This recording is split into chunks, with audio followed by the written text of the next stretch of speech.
नमस्कार, मैं हूं देवांशु। आप देख रहे हैं न्यूज़ फॉर नेशन। महागठबंधन हो या फिर एनडीए, अभी सीटों का बंटवारा जो है वो नहीं हुआ है। इस बीच चिराग पासवान की पार्टी यानी कि लोजपा रामविलास की तरफ से जिला प्रभारियों की सूची जो है वो जारी कर दी गई है।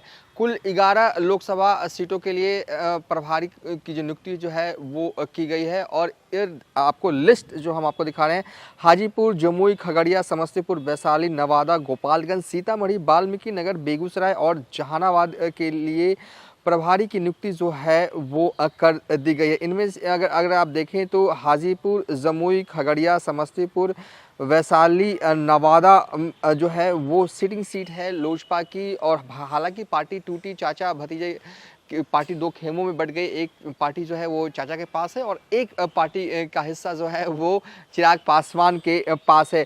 जिन सीटों पर लोजपा ने पिछली बार चुनाव लड़ा था, उन सीटों पर जो है वो प्रभारी की नियुक्ति जो है वो की गई है। और साथ ही जो इससे इतर जो नियुक्ति की गई है वो है, आपको अगर देखें तो गोपालगंज, सीतामढ़ी, वाल्मीकि नगर, बेगूसराय, जहानाबाद, कुल 11 लोकसभा क्षेत्र के लिए प्रभारी की नियुक्ति जो है वो चिराग पासवान की तरफ से जो है वो की गई है। और कहा जा रहा है कि 11 लोकसभा क्षेत्र के लिए जो है वो सूची जारी की गई है। कहा जा रहा है कि इन 11 लोकसभा सीटों में से ही लोजपा रामविलास जो है वो चुनाव लड़ेगी।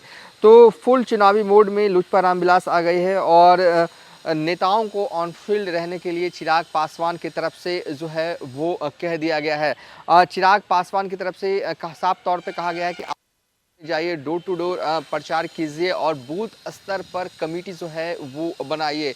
तो कुल मिला के कहें कि बड़ी डेवलपमेंट लोजपा रामविलास में, जहां पर चिराग पासवान ने 11 लोकसभा सीटों के लिए प्रभारी की नियुक्ति जो है वो किया है। और कहा जा रहा है कि इन्हीं लोकसभा सीटों में से चिराग पासवान की पार्टी जो है वो चुनाव जो है वो लड़ेगी।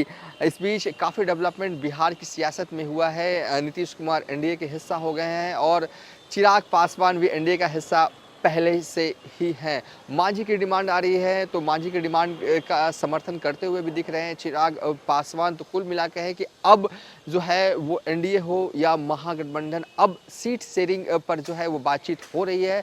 जल्द ही कहा जा रहा है कि सीट शेयरिंग हो जाएगी। उससे पहले चिराग पासवान ने 11 लोकसभा क्षेत्र के लिए अपनी पार्टी की प्रभारी की नियुक्ति जो है वो किया है। और कहा जा रहा है कि इन्हीं 11 लोकसभा सीटों में से चिराग पासवान की पार्टी जो है वो चुनाव लड़ेगी। फिलहाल अभी तक के लिए इतना ही। आप देखते रहिए न्यूज़ फॉर नेशन।